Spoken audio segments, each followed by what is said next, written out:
Hello friends, last lecture में हमने retain earning के बारे में स्टडी किया था। रिटेन अर्निंग का मीनिंग देखा और उनके जो determinants of retained earning, factor effects on retained earning, इसके बारे में स्टडी किया था। इन दिस लेक्चर हम जो हमारा नेक्स्ट हेडिंग है, सेकेंड लेसन का नेक्स्ट हेडिंग है सोर्सेस ऑफ बोरोड कैपिटल। ऐसे कौन से सोर्स है क्या जिसके तहत कंपनी बाहर से पैसा बोरोड करती है और अपना जो रिक्वायरमेंट से फुलफिलमेंट करती है।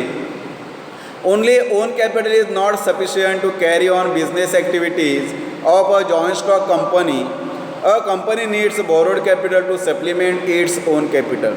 कंपनी का खुद का ओन कैपिटल रहता है, लेकिन वो कंपनी को जो भी कंपनी का एक्टिविटीज़ है, सम टाइम कंपनी को अपना बिजनेस मॉडिफाई करना पड़ता है, एक्सटेंशन करना पड़ता है, डाइवर्सिफाई करना पड़ता है, तो ओन कैपिटल उसके लिए सफिशिएंट नहीं है। तो उसके साथ ही कंपनी को बोरोड कैपिटल चाहिए ताकि जो भी कंपनी के रिक्वायरमेंट्स है वो पूरी हो सके। तो इसके लिए कंपनी पैसा बाहर से बोरोड करती है और अपने जो रिक्वायरमेंट है वो फुलफिलमेंट करती है। The capital may be borrowed for short, medium or long term requirements. It is better to raise borrowed capital at a larger stage of company's business. So company को समटाइम शॉर्ट टर्म के लिए borrowed capital चाहिए, medium term के लिए borrowed capital चाहिए या long term के लिए बोरोड कैपिटल चाहिए। When company want to expand or diversify its business and it requires additional capital. जब कंपनी को अपना बिजनेस डाइवर्सिफाई करना पड़ता है या कंपनी को अपना बिजनेस एक्सपेंड करना पड़ता है, दैट टाइम कंपनी बोरोड करती है बाहर से पैसा और अपना बिजनेस एक्सपेंड करती है। This additional capital can be raise by number A, issue of debentures, accepting deposits, bonds, B. accepting deposits, C. bonds, and D. loans from commercial banks and financial institutions etc. ये जो company को borrowed capital चाहिए, इनके source दिए, ये पैसा किधर से आ सकता है, कौन से वे से आ सकता है। So additional capital can be raise. Company किस तरह से बोरोड कैपिटल रेज कर सकती है। तो नंबर ए इधर दिया है, इशू ऑफ डिबेंचर्स। कंपनी अपनी डिबेंचर इशू करेगी by the name of the company और बोरोड कैपिटल कलेक्ट करेगी। बी दिया इधर accepting deposits. Some time company from the general public और फ्रॉम द इन्वेस्टर, इनके पास से डिपॉजिट एक्सेप्ट करेगी और बोरोड कैपिटल कलेक्ट करेगी from the general public. C दिया है bonds. Some time company bonds issue करती है by the name of the company and debentures capital या बॉन्ड्स कैपिटल या बोरोड कैपिटल कलेक्ट करती है from the market. And D दिया है loans from commercial banks and financial institutions etcetera. और सम time company अपने जो रिक्वायरमेंट्स है मनी की, कैपिटल की, वो फुलफिल करने के लिए कंपनी बैंक से लोन लेती है या जो अदर फाइनेंशियल इंस्टीट्यूशन से उनके पास से लोन लेती है और अपना जो रिक्वायरमेंट से कंपनी फुलफिलमेंट करती है। तो यही सोर्सेस से का issue of debentures, accepting public deposits, bonds and loan taken from the banks and other financial institutions, ये सब वेज है और इनके माध्यम से कंपनी बोरोड कैपिटल कलेक्ट करती है और अपना रिक्वायरमेंट पूरी करती है। तो पहला हम देखते हैं डिबेंचर्स। ये पहला सोर्स है, क्या कंपनी डिबेंचर इशू करके बोरोड कैपिटल कलेक्ट करती है। Debentures are one of the principal source of raising borrowed capital to meet long and medium term financial needs. ये डिबेंचर एक ऐसा सोर्स है कि जिस माध्यम से कंपनी डिबेंचर इशू करती है और कंपनी को मीडियम टर्म लोन और लॉन्ग टर्म लोन बाहर से कंपनी बोरोड करती है।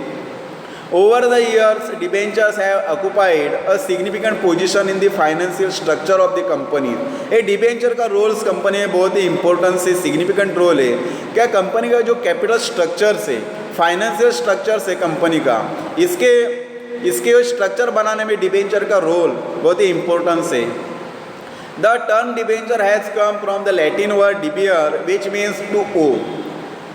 ये डिबेंचर शब्द किधर से आया है, ये डिबेंचर शब्द किधर से ओरिजिन हुआ है, तो लैटिन वर्ड से आया है डिबियर, और डिबियर का मतलब ओ का मतलब बोरोड मनी और कैपिटल फ्रॉम द आउटसाइडर, बाहर से पैसा कर्जा लेना for specific period of time, और वो टाइम पूरा होने के बाद, मैच्योरिटी पूरी होने के बाद कंपनी जो पैसा बोरोड करती है फ्रॉम द मार्केट और फ्रॉम द डिबेंचर होल्डर्स, उनका पैसा after the maturity period with interest के साथ कंपनी को डिबेंचर होल्डर को रिटर्न करना पड़ता है। तो यही इधर दिया है। आगे डिफाइन दिया है डिबेंचर का define, a debenture as an instrument under seal, common seal evidencing डेब्ट, the essence of it being admission of indebtedness. Debentures क्या है? एक कंपनी के लिए एक इंस्ट्रूमेंट से, बोरोड लोन करने का एक इंस्ट्रूमेंट से, और इसके माध्यम से कंपनी मनी बोरोड करती है, और कंपनी डिबेंचर इशू करते हैं अपने कॉमन सील के साथ, और ये डिबेंचर एक एज एविडेंस, कोर्ट में इसका एविडेंस जैसा इस्तेमाल किया जाता है। और एक कंपनी इंडिकेट करती है, जब कंपनी डिबेंचर इशू करती है मार्केट में, तो डिबेंचर होल्डर को एक डिबेंचर सर्टिफिकेट दिया जाता है, और उसके ऊपर कंपनी अपना कॉमन सेल इम्प्रिंट करती है, और ये डिबेंचर सर्टिफिकेट एक कोर्ट में एज एविडेंस जैसे इस्तेमाल डिबेंचर होल्डर कर सकते हैं, और कंपनी एडमिट करती है कि हाँ हमने लोन लिया है फ्रॉम द डिबेंचर होल्डर से। तो यही इसका डिफाइन दिया है पहला। दूसरा इधर डिफाइन इधर दिया है डिबेंचर्स का, a debenture is a document given by a company as evidence of डेब्ट to the holder, usually arising out of loan and most commonly secure by charge. Debenture company issue करती है market में, जो debenture purchase करती है वो debenture holder हो जाती है, डिबेंचर होल्डर कंपनी के क्रेडिटर से, और ये डिबेंचर्स एज एविडेंस कोर्ट में इसका एविडेंस जैसे इस्तेमाल डिबेंचर होल्डर कर सकते हैं। और कंपनी अपने कॉमन सील के साथ डिबेंचर इशू करती है, और डिबेंचर होल्डर के पास से लोन लेती है, पैसा बोरोड करती है, और डिबेंचर होल्डर के लिए डिबेंचर्स में इन्वेस्ट करना अपना पैसा ए सिक्योर है, क्योंकि व्हेन कंपनी फेल टू पे the amount of the debenture holder with interest, so that time debenture holder charge on the companies asset. Charge means selling of the company's asset. This is right to debenture holder to sell the company's asset, because they are the debenture holder, they are the creditors of the company. So debenture holder company के creditors है, और उसको अधिकार है क्या जब company maturity पूरी होने के बाद भी उनका पैसा रिटर्न नहीं करती, तो कंपनी के कौन सी भी एसेट के ऊपर डिबेंचर होल्डर चार्ज कर सकते हैं, और अपना by selling the company asset and recover our money और फाइनेंस। सो आगे दिया है debenture is an evidence of indebtedness, it is an instrument issued in the form of debenture certificate under common seal of the company. Debenture certificate company issue करती है debenture holder को, और यही indicate करता है कि हाँ कंपनी ने लोन लिया है फ्रॉम दैट पर्टिकुलर पर्सन और debenture holder under its common seal. So company अपने कॉमन सील के साथ डिबेंचर सर्टिफिकेट डिबेंचर होल्डर को इशू करती है, यही इधर ये डिफाइन इंडिकेट करता है। आगे दिया है फीचर्स ऑफ डिबेंचर्स। डिबेंचर्स के फीचर्स हमें देखना है, ऐसे कौन से फीचर्स है? पहला फीचर है promise. Debenture is a promise by company that is owes specified sum of money to holder of the debentures. पहला फीचर है प्रॉमिस। कंपनी एक प्रॉमिस करती है क्या जब कंपनी डिबेंचर होल्डर के पास से डिबेंचर कैपिटल लेती है, बोरोड कैपिटल लेती है, तो कंपनी स्पेसिफाइड जितना अमाउंट लेती है उतना कंपनी प्रॉमिस करती है कि हाँ हमने इतना पैसा डिबेंचर होल्डर के पास से लिया है। तो यही है कंपनी उनको एक प्रॉमिस करती है, कंपनी प्रॉमिस देती है, डिबेंचर सर्टिफिकेट इशू करती है क्या हाँ हमने इतना पैसा डिबेंचर होल्डर के पास से लिया है। तो यही है प्रॉमिस है। सेकेंड फीचर है डिबेंचर का फेस वैल्यू। हर डिबेंचर को एक फेस वैल्यू रहती है, एक ओरिजिन कॉस्ट रहती है हर डिबेंचर को, जैसे शेयर्स को रहती है। The face value of debenture normally carries high denominations, it is ₹100 और in multiples of ₹100. Her debenture को एक फेस वैल्यू रहती है और उसका एक डिबेंचर का फेस वैल्यू ₹100 और उसके मल्टीपल्स रहता है. सो एक सेकेंड फीचर है फेस वैल्यू. हर डिबेंचर का एक फेस वैल्यू रहती है और हर डिबेंचर का एक फेस वैल्यू रहता है, दैट इज़ ₹100 और मल्टीपल ऑफ ₹100. ये दूसरा फीचर है. तीसरा फीचर है डिबेंचर्स का time of repayment. Debentures are issued with the due date started in the debenture certificate. The principal amount of debentures is repaid on maturity date. इसके पहले भी मैंने बोला आपको, क्या जब कंपनी डिबेंचर होल्डर के पास से बोरोड मनी करती है तो उसका पीरियड स्पेसिफिक रहता है और वो पीरियड पूरा होने के बाद, मैच्योरिटी होने के बाद डिबेंचर होल्डर को अपना पैसा और उसके ऊपर बैच कंपनी को मैच्योरिटी पीरियड होने के बाद रिटर्न करना पड़ता है. तो यही है टाइम ऑफ रिपेमेंट. क्या मैच्योरिटी डेट पूरी होने के बाद कंपनी को डिबेंचर होल्डर का पैसा रिटर्न करना पड़ता है, उनका कैपिटल उनको रिटर्न करना पड़ता है. ये तीसरा फीचर है. 4 नंबर फीचर्स है डिबेंचर्स का प्रायोरिटी ऑफ रीपेमेंट. तो कंपनी पहला प्रायोरिटी डिबेंचर होल्डर को देती है at the time of winding up या after the maturity period. Debenture holders have a priority in repayment of debenture capital over the other claimants of company. So debenture holder एक company के creditors है और creditors होने के नाते उनको एक कंपनी प्रायोरिटी रहती है कंपनी में. क्या जब भी कंपनी उनका मैच्योरिटी पीरियड पूरा होने के बाद या कंपनी वाइंडिंग अप होने के बाद पहला जो क्लेम रहता है वो डिबेंचर होल्डर का रहता है और बाद में इक्विटी शेयर होल्डर या प्रेफरेंस शेयर्स क्लेम कर सकते हैं. तो पहला जो कैपिटल रिटर्न किया जाता है वो डिबेंचर होल्डर का किया जाता है. तो यही पहला प्रायोरिटी या पहला प्रेफरेंस कंपनी में डिबेंचर होल्डर को दिया जाता है. यही इनका एक फीचर्स है डिबेंचर का priority of repayment. Next number 5 feature दिया है इधर डिबेंचर का एश्योरेंस ऑफ रीपेमेंट. कंपनी एक एश्योर करती है डिबेंचर होल्डर को. Debentures constitute a long term debt, they carry an assurance of repayment on due date. So company इधर debenture holder को एश्योर करती है क्या आपके पास से जो कंपनी ने पैसा बोरोड किया है क्या वो पैसा आपको मैच्योरिटी पीरियड होने के बाद या मैच्योरिटी डेट पूरी होने के बाद कंपनी आपका जो डिबेंचर होल्डर का पैसा है वो कंपनी मैच्योरिटी होने के बाद कंपनी रिटर्न करेगी. डिबेंचर होल्डर का कैपिटल मैच्योरिटी डेट के बाद कंपनी रिटर्न करेगी. ये एश्योर कंपनी डिबेंचर होल्डर को देती है. तो यही इनका फीचर्स है assurance of repayment. Then 6 number का इधर फीचर दिया है interest. So you know friends क्या डिबेंचर के ऊपर कंपनी हमेशा इंटरेस्ट पे करती है. A fixed rate of interest is agreed upon and is paid periodically in case of debentures. Payment of interest is a fixed liability of the company. It must be paid by company irrespective of the fact whether the company makes profit or not. Debentures के ऊपर company fix rate से interest पे करती है. जब when company issue the debenture so that time rate of interest is decided. So company debenture issue करते वही time rate of interest भी डिसाइड किया जाता है.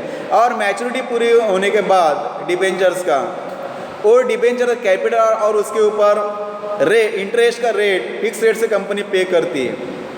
कंपनी की लायबिलिटी है क्या डिबेंचर का कैपिटल और उसके ऊपर इंटरेस्ट कंपनी को पे करना ही पड़ता है डिबेंचर होल्डर को. वेदर कंपनी को प्रॉफिट हुआ हो या लॉस सफर हो.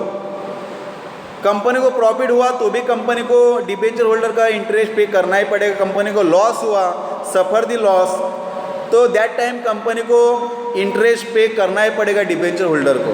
मतलब कंपनी को प्रॉफिट हो या न हो या लॉस हो डिबेंचर होल्डर को कंपनी को इंटरेस्ट फिक्स रेट से पे करना ही पड़ता है. तो यही एक डिबेंचर का फीचर्स है क्या डिबेंचर होल्डर को फिक्स रेट से इंटरेस्ट पे करती है कंपनी. नेक्स्ट फीचर्स है पार्टीज टू डिबेंचर्स, ऐसे कौन सी पार्टीज है डिबेंचर्स की? नंबर ए दिया है उसमें, कंपनी। एक पहली पार्टी रहती है company, this is the entity which borrows money. एक पहली पार्टी है क्या जो पैसा बोरोड करती है फ्रॉम द डिबेंचर्स होल्डर से और फ्रॉम द मार्केट से, ये पहली पार्टी है। देन बी, सेकेंड पार्टी इधर दिए ट्रस्टीज, कंपनी के trustees. A company has to appoint debenture trustees if it is offering debenture to more than 500 people. This is the party through whom the company deals with debenture holders. The company makes an agreement with trustee. It is known as trust deed. It contains the obligation of company, rights of debenture holder, powers of trustees etc. एक trustees है का जिसका appointment company करती है, और ये trustees जो भी डिबेंचर होल्डर से उसके राइट, उसके इंटरेस्ट, उसके हिफाजत करती है, उसका प्रोटेक्शन करती है। और it contain the obligation of company, rights of debenture holders के जितने भी राइट्स है उनका सिक्योर हो सके, उनके जो पावर्स है वो सिक्योर हो सके, इसलिए ट्रस्ट डीड किया जाता है। The company makes an agreement with trustee, और कंपनी ट्रस्ट के साथ जो ट्रस्टीज है उसके साथ एग्रीमेंट करती है, और उसको ये कहा जाता है ट्रस्ट डीड, और उसको ये ट्रस्ट को पावर्स दी जाती है ताकि डिबेंचर होल्डर का जो इंटरेस्ट है, उनके जो राइट्स है, इसका हिफाजत हो सके। और लास्ट पार्टीज है डिबेंचर्स की, C debenture holders. These are the parties who provide loan and receive debenture certificate as an evidence. एक थर्ड पार्टी सी क्या जो डिबेंचर होल्डर्स जो कंपनी को लोन प्रोवाइड करते हैं और उसके बदले में कंपनी उनको डिबेंचर सर्टिफिकेट प्रोवाइड करती है, और इसका इस्तेमाल डिबेंचर होल्डर एज एविडेंस ऐसे करते हैं। तो ये तीन पार्टीज है। देन नेक्स्ट फीचर है number 8, authority to issue debentures. ऐसे किसको अधिकार है कि जो कंपनी के डिबेंचर इशू कर सके? According to the companies act 2013 section 179 subsection 3, the board of director has the power to issue debentures. इधर कंपनी एक्ट 2013 इसमें सेक्शन दिया है 179 सब सेक्शन 3, इसमें दिया है बोर्ड ऑफ डायरेक्टर्स को पावर दिए कंपनी ने, क्या बोर्ड ऑफ डायरेक्टर्स कंपनी के डिबेंचर्स इशू कर सकते हैं मार्केट में। सो डिबेंचर होल्डर को पूरा अधिकार है कि कंपनी के डिबेंचर्स इशू कर सके। तो एक फीचर्स है। देन 9 नंबर फीचर है status of debenture holders. Company में डिबेंचर होल्डर का स्टेटस क्या है, उसका पोजीशन क्या है? Let us see, debenture holder is a creditor of the company. Since debenture is a loan taken by company, interest is payable on it at a fix rate at fix interval until the debenture is redeemed. Debenture holder एक company को loan provide करते, debenture capital provide करते, और debenture holder एक company के creditors है, और creditor होने के नाते कंपनी डिबेंचर्स के ऊपर फिक्स रेट से इंटरेस्ट पे करती है अपने डिबेंचर होल्डर को। तो यही है क्या डिबेंचर होल्डर का स्टेटस के डिबेंचर होल्डर कंपनी के क्रेडिटर्स है और उनको फिक्स रेट से इंटरेस्ट मिलता है कंपनी में। देन नेक्स्ट फीचर है number 10, no voting rights. Debenture holder को कंपनी में वोटिंग का अधिकार नहीं रहता। According to section 71 subsection 2 of the Companies Act 2013, no company shall issue any debenture carrying any voting rights. Debenture holder have no right to vote at general meeting of the company. क्योंकि debenture holder एक company के creditor से, और creditor होने के नाते company act 2013 section 71 sub section 2 इसमें provision दिया है क्या ऐसे कौन सी भी डिबेंचर कंपनी इशू नहीं करती जिनको वोटिंग का अधिकार है। सो डिबेंचर होल्डर को कंपनी के जनरल मीटिंग में कोई भी वोटिंग का अधिकार नहीं रहता, वो वोटिंग नहीं कर सकते कंपनी के जनरल मीटिंग में। तो यही एक फीचर्स है डिबेंचर्स का, क्या नो वोटिंग राइट्स, उनको वोटिंग का अधिकार नहीं at the general meeting of the company. Then next feature है security. Debenture are generally secured by fix or floating charge on asset of the company. If a company is not in a position to make payment of interest or repayment of capital, the debenture holder can sell off charge property of the company and recover their money.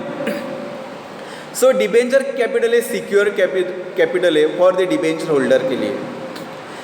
जब भी company को profit होता है या loss होता है तो after the maturity period debenture holder का कैपिटल उसको रिटर्न करना ही पड़ता है, व्हेन कंपनी मेक्स प्रॉफिट और नॉट. और फिक्स रेट ऑफ इंटरेस्ट है कंपनी को अपना बोरोड कैपिटल डिबेंचर होल्डर को पेड करना पड़ता है. जब कंपनी इस तरह का capital after the maturity period debenture holder को पेड नहीं करती तो डिबेंचर होल्डर के पूरा अथॉरिटी अधिकार है क्या कंपनी का कौन से भी एसेट के ऊपर चार्ज कर सके, और जिसके ऊपर उन्होंने चार्ज किया है, अपना क्लेम किया है, वो एसेट उसको सेल करने का अधिकार है कंपनी में. और अपना जो डेब्ट्स उन्होंने जो कर्जा दिया है तो वो रिकवर करने का अधिकार, अपना मनी रिकवर करने का अधिकार उनको कंपनी में मिला है. तो यही है सिक्योरिटी. क्या डिबेंचर होल्डर को कंपनी में पूरा सिक्योरिटी मिलता है, उनका कैपिटल उनको रिटर्न नहीं मिला तो कंपनी का एसेट बेचकर अपना मनी, अपना कैपिटल रिकवर कर सकते हैं. तो ये फीचर्स है सिक्योरिटी. नेक्स्ट फीचर इधर दिया है 12 नंबर इशूअर्स. ए डिबेंचर कौन सी कंपनी इशू, ऐसे कौन सी कंपनी है जो इशू कर सकती है. Debenture can be issued by both private company and public limited company. दोनों कंपनियां डिबेंचर इशू कर सकती है, प्राइवेट कंपनी और पब्लिक लिमिटेड कंपनी, ये दोनों कंपनियां डिबेंचर इशू कर सकते हैं, उनको अधिकार है. देन नंबर सेकेंड लास्ट है फीचर्स का नंबर 13 लिस्टिंग. नोंद करना. Debenture must be listed with at least one recognise stock exchange. जब भी कंपनी डिबेंचर इशू करने का निर्णय लेती है, डिसाइड करती है, तो एटलीस्ट कौन से भी वन रिकग्नाइज स्टॉक एक्सचेंज, जो शेयर मार्केट है, शेयर मार्केट है रिकग्नाइज का, जिसको सरकार ने रिकग्नाइज किया है, परमिशन दिया है, तो एक कम से कम एक स्टॉक एक्सचेंज में इसका लिस्टेड होना चाहिए, नोंद होना चाहिए. बाद में कंपनी अपने डिबेंचर इशू कर सकती है. और लास्ट फीचर है डिबेंचर का ट्रांसफरेबिलिटी. ट्रांसफ़र कंपनी कर सकते हैं, कौन सा भी डिबेंचर होल्डर कंपनी के डिबेंचर ट्रांसफ़र कर सकते हैं. Debenture can be transfer easily transferred through the instrument of transfer. एक लास्ट फीचर है डिबेंचर का, कौन सा भी डिबेंचर होल्डर अपने डिबेंचर थर्ड पार्टी के दूसरे व्यक्ति को ट्रांसफ़र कर सकते हैं through the instrument of transfer. So उनको एक ट्रांसफ़र फॉर्म भर के देना पड़ता है कंपनी में, और ये ट्रांसफ़र फॉर्म से या ट्रांसफ़र इंस्ट्रूमेंट और ट्रांसफ़र, इसके माध्यम से कौन से भी डिबेंचर होल्डर अपने डिबेंचर ट्रांसफ़र कर सकते हैं. तो ये सब फीचर्स इंडिकेट कर, ये सब फीचर्स है डिबेंचर्स के. तो ये लेक्चर में इतना हम देखेंगे. नेक्स्ट लेक्चर में हम देखेंगे types of debentures. Thank you.